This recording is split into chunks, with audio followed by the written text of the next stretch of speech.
Team Breezy. I know people want me to get on here and, say some sad shit, but fuck that.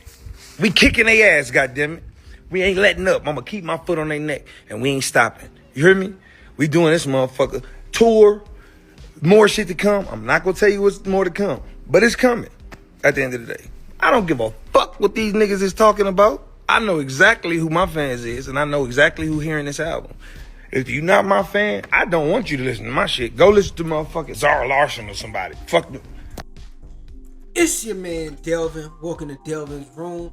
And bruh, Chris Brown might be the most hated R&B singer of all time, right? Now don't get it twisted. Chris Brown gets a lot of love.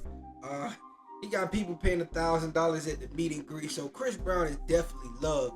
But we can't ignore the fact that this man has not only been blackballed by the industry, but also targeted by the industry.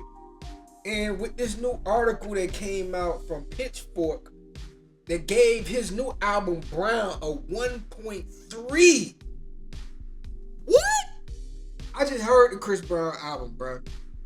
That shit vibing. I think I got through the first 8 tracks so far. That joint vibing. Chris on point on this one. Like, it's really, to me, it's really one of Chris Brown's better albums. I'm listening to it, I'm like, damn, this shit sound like Chris Brown own one. You feel me? From the Holy Blindfold, Leave Me Alone, the joint with Sexy Red and Gorilla, the joint with NBA Youngboy. It's a vibe, in my opinion, right? But even if you didn't like the album, there's no way you would have put a 1.3, dog.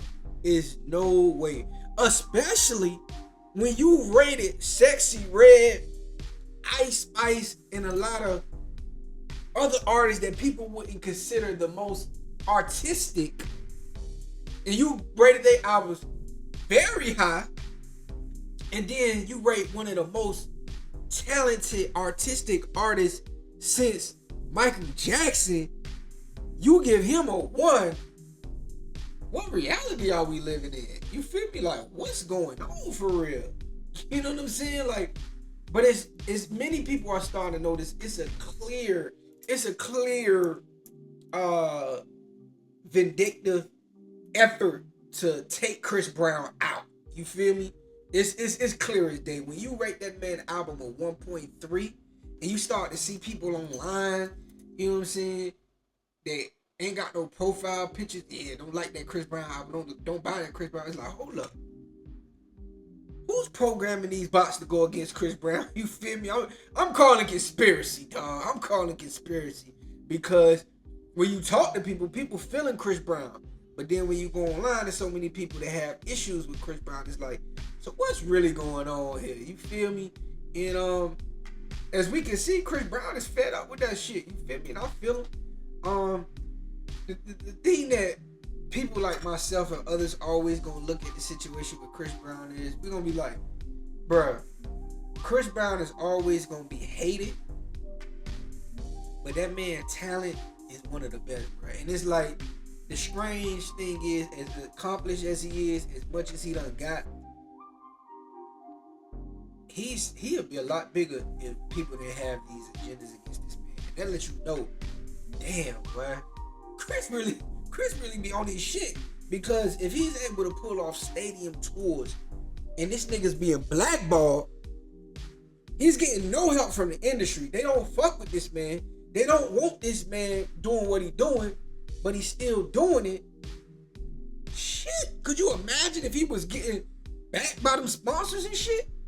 He might be big as what Usher was back in the day. He would be that next level, that newer version of Mike. You feel me? And talent-wise, he's there. The real ones we recognize talent-wise. You can't talk R&B without Chris Brown nowadays. You feel me? But that the haters and these people that have these agendas against the man, they just trying to devalue this man. It's a crazy one because it's obvious. It's obvious at this point. You can't listen to Chris Brown album and be like, man, this shit straight trash. I've never heard that before. Like, Chris Brown? You feel me? Chris Brown album trash? That's a hard one to really digest. It's like, okay, maybe you didn't like a song or two, But you said you don't like the entire project. Okay, what do you like? You feel me? Oh, you like bullshit. You got an agenda. You feel me? So it's a crazy one. It's a crazy one with this Chris Brown situation. But if you listen to that album, you gonna know it's not a 1.5. So a 1.3 or 1.3. So yeah, that was bullshit. And Chris has the right to respond. A lot of people don't want Chris to crash out because that's what they want. They want Chris to crash out. You feel me? But hopefully he don't take the bait. You feel me? He got a tour coming up with Usher. People like and I already know Reno Regular say that's one of the best ideas in R&B history. You got two of the greatest of all time. When you think about the greatest R&B artists, you think about Chris Brown, Usher. You gonna throw Michael Jackson up there, even though we call him King of Pop. Mike still got some R&B. You gonna throw R. Kelly. Yeah, I said R. Kelly. You can hate on it all you want. You gonna throw James Brown. You gonna throw Marvin Gaye. You feel me? Luther Vandross. You put Chris Brown up there with them names. You feel me?